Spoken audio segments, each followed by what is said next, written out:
আজকে আপনাদের সামনে নিয়ে এসেছি শুক্রবার দিনের মানে ছুটির দিনের একটা ভ্লগ ভিডিও নিয়ে। তো কি কি থাকছে আজকের এই ভ্লগে, রান্না বান্না, তারপর হচ্ছে আমি যে প্রিভিয়াস ভ্লগে আপনাদের সাথে শেয়ার করেছিলাম যে অনলাইন থেকে আমি একটা রাগ অর্ডার করেছিলাম, তো সেটার সাথে 3টা ফ্লাওয়ার ভাস ছিল। তো সেই 3টা ফ্লাওয়ার ভাস দিয়ে আজকে আমি ঘরে একটু টুকটাক আর কি সাজানোর চেষ্টা করেছি। এগুলো নিয়ে থাকছে আজকে আমার এই ভিডিওটি। আশা করছি আপনাদের কাছে ভালো লাগবে। আসসালামু আলাইকুম এভরিওয়ান, কেমন আছেন সবাই? আশা করছি যে যেখানে আছেন সবাই আল্লাহর রহমতে অনেক ভালো আছেন। আজকে আমি নতুন করে আরেকটি ভ্লগ ভিডিও নিয়ে আপনাদের সামনে চলে এসেছি।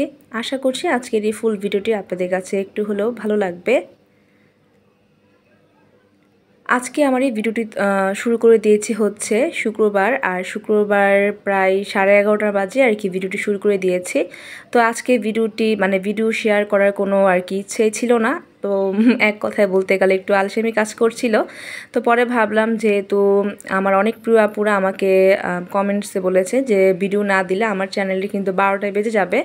তো হঠাৎ করে আমার আপুদের কথা মনে পড়লো। তো ভাবলাম যে আপুরা যেহেতু অসুস্থ নিয়ে তারা ভিডিও আপলোড করছে, তো আমি কেন সুস্থ থেকেও ভিডিও আপলোড করব না। আর এর জন্য ভাবলাম যে যাই হোক, এখন থেকে না হয় ভিডিওটা স্টার্ট করে দিই। এর জন্য দেখা যায় সকাল থেকে আর কোনো ক্যামেরা অন করা হয়নি। সকালে তো অফ ক্যামেরাতে আমাদের নাস্তা টাস্তা সব কিছু করা হয়ে গিয়েছে। তারপর ওইদিকে রেদওয়ানের বাবা তো নামাজে চলে গিয়েছে। তো তারপর ভাবলাম যে এখন থেকে আমার ভিডিওটা শুরু করে দেই। তো রান্না কিন্তু এর মধ্যে অলরেডি শুরু করে দিয়েছিলাম আমি অফ ক্যামেরাতে। চিকেনটা কিন্তু অলরেডি কষানো হয়ে গিয়েছিল, আর এখন আমি এর মধ্যে গরম পানি অ্যাড করে দিয়েছি। পাশের চুলায় চিকেনটা দিয়ে দিয়েছি, আর এইখানে আমি এই চুলাটার মধ্যে আমি আজকে ভুনা খিচুড়ি রান্না করব। যেহেতু ফ্রাইডে, আর ফ্রাইডেতে কিন্তু বাসায় কিন্তু দেখা যায় বাচ্চাদের পছন্দ মতো ওদের খাবার রান্না করার চেষ্টা করি সব সময়। তো গতকাল রাতেই আর কি মানে বৃহস্পতিবার রাতেই সাউদা বলছিল ওর নাকি প্রচুর ভুনা খিচুড়ি খাওয়ার ক্রেভিং হচ্ছে। তো ভাবলাম যেহেতু বাচ্চা মানুষ, ওর খেতে ইচ্ছে করছে, এই জন্য আর কি সবাই মিলে ডিসাইড করলাম তাহলে আজকে দুপুরে ভুনা খিচুড়ি রান্না করব। তারপরে এই তো এখন আমি এখানে তেল দিয়ে দিয়েছি, তারপর এখানে ঘি দিয়েছি, তারপর এখানে পেঁয়াজ বাটা, আদা রসুন জিরা বাটা, আর এখানে আমি ব্লেন্ডার জারের মধ্যে জয়ফল জয়ত্রী, তারপর হচ্ছে শাহি জিরা আর পেঁয়াজ, এগুলো আর কি সব কিছু আমি ব্লেন্ড করে এর মধ্যে আমি একসাথে মিক্সড করে দিয়েছি। আর এভাবে আমি রান্না করে দেখেছি, এই সমস্ত মশলা টশলা দিয়ে যদি রান্না করা যায় ভুনা খিচুড়ি খেতে একটু মজাই লাগে। তারপর এই তো এখানে আমি স্বাদমতো মরিচের গুঁড়া আর দিয়েছি হচ্ছে পরিমাণ মতো হলুদের গুঁড়া দিয়ে ভালো করে মশলাটাকে একটু মানে কষিয়ে নিব। মশলা এদিকে কষানো হয়ে গিয়েছে, তেল কিন্তু উপরে অলরেডি ভেসে উঠেছে। আর এই পর্যায়ে এখানে আমি দিয়ে দিচ্ছি হচ্ছে মুগ ডাল। তো যেহেতু বলেছি আজকে ভিডিও করার কোনো ইচ্ছেই ছিল না, তো আমি কিন্তু সকালবেলা আমি অনেক কাজই আমি করে নিয়েছি। রান্না বান্নার জন্য যে প্রিপারেশনগুলো এগুলো কিন্তু আমি সব কিছু মানে আগে আগে করে নিয়েছি। যেমন এই তো মুগ ডাল ভালো করে টেলে তারপর আমি এখানে সিদ্ধ করেছি। তারপরে তো খিচুড়ি রান্না করার জন্য, তারপর চিকেন রান্না করার জন্য আমি এখানে কিছু মশলা রেডি করেছি। আজকে প্রায় অনেক মশলা আমি ঘরে রেডি করেছি যেগুলো আমার শেষ হয়ে গিয়েছে। যেমন জিরা গুঁড়া, তারপর হচ্ছে শাহি একটা গরম মশলা আমি আমার ঘরে তৈরি করি, সেটাও আমি এখানে আর কি তৈরি করেছি। তো যদি ইচ্ছা থাকতো সকাল থেকে আর কি ভিডিওটি শুরু করে দিলে আর কি এগুলো আমার শেয়ার করা হয়ে যেত। তো যাই হোক, করার কিছু নেই। এখানে আমি কিছু কাঁচামরিচ দিয়ে দিয়েছি, আর এর মধ্যে কিন্তু চাল ডাল একসাথে কিন্তু মশলার সাথে একটু কষিয়ে নিচ্ছি। পাশে এখানে আমার চিকেনটা কিন্তু অলরেডি হয়ে গিয়েছে, এর মধ্যে আমি কয়েকটা কাঁচামরিচ উপর দিয়ে দিয়েছি। তো এখন আমি একটু ভালো করে এই ঝোলটাকে আরেকটু টেনে নিব, আর পাশাপাশি তরকারিটাকে আরেকটু জাল করে নিব। এর পাশে খিচুড়িটা কিন্তু অলরেডি চাল ডালগুলোকে মানে একটু কষিয়ে আর কি ভাজা ভাজা করে নিচ্ছিলাম। আর পাশে এখানে আমি পরিমাণ মতো মানে আন্দাজ করে এখানে আমি ফুটন্ত গরম পানি অ্যাড করে দিচ্ছি। তো রান্নার সময় যদি তরকারি মানে রান্না করার সময় যদি গরম পানিতে রান্না করা যায় আমার মতে মানে রান্নাটা খুব টেস্ট হয়। তো সব কিছু আর কি পানিটা আন্দাজ করে দিয়ে দিয়েছি। যে মগে আর কি আমি চাল নিয়েছি সেই মগের 2 গুণ পানি এখানে আমি সবসময় দিয়ে থাকি পোলাও বিরিয়ানি বা ভুনা খিচুড়ি রান্নার মানে করার সময় আর কি।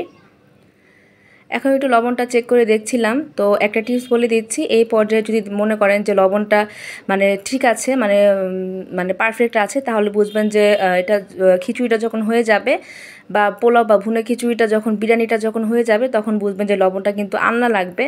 আর যখন দেখবেন যে লবণটা একদমই কটা, তখন যখন এটা রান্না হয়ে যাবে তখন বুঝবেন যে না, লবণটা একদমই পারফেক্ট।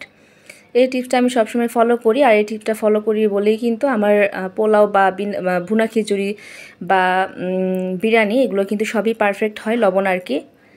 পাশের চুলায় এখানে আমি তো সব মানে এখন যেহেতু হয়ে গিয়েছে তরকারিটা, তো তখন যে বলেছিলাম যে আমি এখানে অফ ক্যামেরাতে শাহি গরম মশলা, তারপর জিরা গুঁড়া, অনেক মশলা আর কি তৈরি করেছে। তো এর মধ্যে আর কি আমি একটু আন্দাজ করে চিকেনের উপর দিয়ে দিচ্ছি যেন এর টেস্টটা আরও বেড়ে যায়।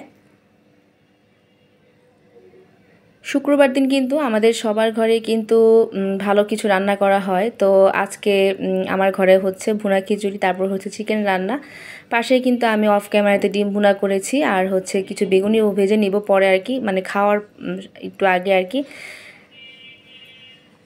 তো এগুলো রান্না টান্না করার পর আমি এখন চলে গিয়েছি রুমে। এর মধ্যে কিন্তু আমার ঘরে একটু মানে পোলার চাল শেষ হয়ে গিয়েছিল, তো থাকতে থাকতে আমি সব সময় আর কি বলে দেই, এই জন্য আর কি থাকতে থাকতে আর কি নিয়ে আসলে এটা আর কি ভালো।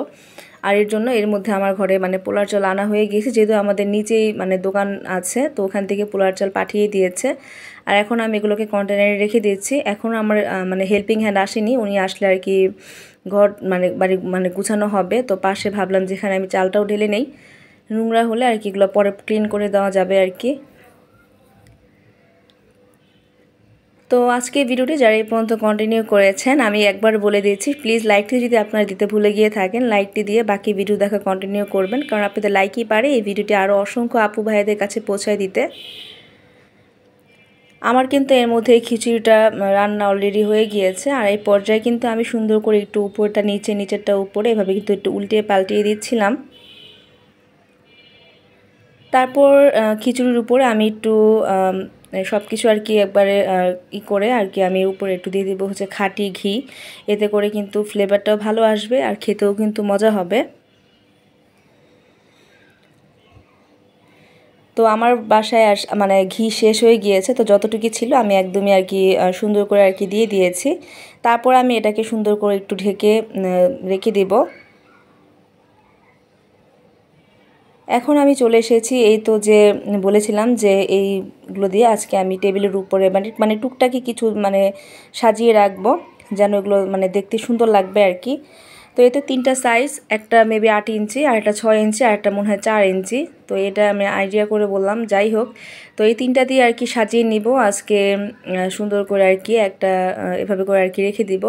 তো একটা টেবিলে দিচ্ছি, যেটা হচ্ছে 2 নাম্বার সাইজ, এটাকে আর কি টেবিলে এই পানির জগটা আমি এই ফ্লাওয়ার ভাসের মানে মধ্যে দিয়ে এটাকে আমি সুন্দর করে রেখে দিব। তো এভাবে করে রেখে দিয়ে দেখলাম যে আসলে জায়গাটার লুকটাই কিন্তু অলরেডি চেঞ্জ হয়ে গিয়েছে। আপনাদের কাছে কেমন মানে লেগেছে এই জায়গাটা, সবাই কিন্তু আমাকে কমেন্টসে জানাতে পারেন। আর এই টেবিলে একটা সাইডে আমি এভাবে করে জায়গাটাকে আর কি সাজিয়ে নিয়েছি।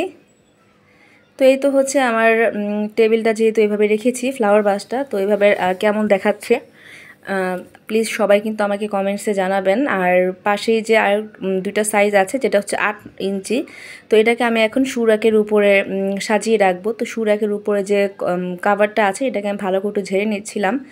তো এখন আমি এর মধ্যে আর কি দিয়ে দিয়েছি এটা, আর এর মাঝখানেও কিন্তু আমি একটা গাছ দিয়ে আর কি সাজিয়ে রাখবো। তো এই তো এই গাছটা এর মধ্যে দিয়ে দিলাম, আর এভাবে করে আর কি এই জায়গাটাকে আমি সাজিয়ে নিয়েছি। এই জায়গাটাও কেমন লাগছে বা আপনাদের কাছে কিন্তু আমার রিকোয়েস্ট থাকলো, আপনারা কিন্তু আমাকে কমেন্টসে জানাবেন। আর আপনাদের কাছ থেকে আমার আইডিয়া মানে নেওয়া হয়ে যাবে আসলে জায়গাটা কেমন দেখাচ্ছে। তো সুন্দর করে এটা যেহেতু আমার মেন ডোরের সাইডে এই সুর একটা, তো এর উপরে আমি এভাবে করে আর কি সাজিয়ে নিয়েছি। আর এভাবে গাছটা দেওয়ার পর আমার কাছে মনে হচ্ছে জায়গাটার লুকটাই চেঞ্জ হয়ে গিয়েছে। যদিও গাছগুলোকে আমি আবার পরপর আবার বারান্দায় নিয়ে নিয়ে আর কি রাখবো, তা না হলে কিন্তু গাছেরও কিন্তু মানে 12টায় বেজে যাবে। তো ডিপ ফ্রিজের উপর আমি এখানে এটা কিন্তু আমার ছিল হচ্ছে পুডিংয়ের ট্রে আর কি। তো যেখানে আমি সিরামিক্সের দোকান থেকে এটা কিনেছি, আসলে এটাকে দিয়ে এখন আমি সাজানো মানে সাজিয়ে নিচ্ছি আর কি। তো এই ছোট্ট সাইজের এই ফ্লাওয়ার ভাসটা আমি পুডিংয়ের ট্রের উপরে দিয়েছি। এর মাঝে কিন্তু দেখতে পাচ্ছেন একটা সাদা একটা আর্টিফিশিয়াল একটা ফ্লাওয়ার দিয়েছি, পাশেই একটা এরকম স্ন্যাক্স প্ল্যান্ট দিয়েছি। তো এইভাবে করে ডিপ ফ্রিজের উপরে, তারপর আমার সুরাকের উপরে, তারপর হচ্ছে আমার ডাইনিং টেবিলের উপরে আমি 3টা দিয়ে আর কি সাজিয়ে নিয়েছি।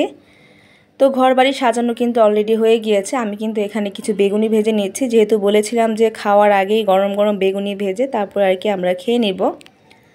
আজকে দেখা যায় যে আগেই কিন্তু রান্নাবান্না করেছি, তারপর হচ্ছে আমি গোসল টোসল করে তারপর আমি কিন্তু এগুলো সাজিয়ে নিয়েছি। এর জন্য আমার ড্রেসটা একটু চেঞ্জ দেখতে পেরেছেন আপনারা। এখানে আমি খিচুড়ির সাথে খাওয়ার জন্য কাসুন্দি দিয়ে একটা সালাদ করছি। লবণ, তারপর হচ্ছে কাসুন্দি আর লেবু কোয়াগুলোকে আমি রস চিপে নিচ্ছি। এভাবে করে সালাদ যারা খেয়েছেন তো খেয়েছেন, যারা না খেয়েছেন তারা কিন্তু খেতে পারেন। এটা কিন্তু অসম্ভব মজা। পোলাও, বিরিয়ানি বা ভুনা খিচুড়ি সব কিছুর সাথেই কিন্তু এই সালাডটা খুব ভালো যায়। তো এই ছিল আজকে আমার এই ভিডিওটি। আজকে এই ভিডিওটি আপনাদের কাছে কেমন লেগেছে সবাই কিন্তু আমাকে লাইক কমেন্টস করে জানাতে পারেন। আর আজকে এই ভিডিওটি এখানেই শেষ করে দিচ্ছি। সবাই ভালো থাকবেন। আল্লাহ হাফেজ। আসসালামু আলাইকুম।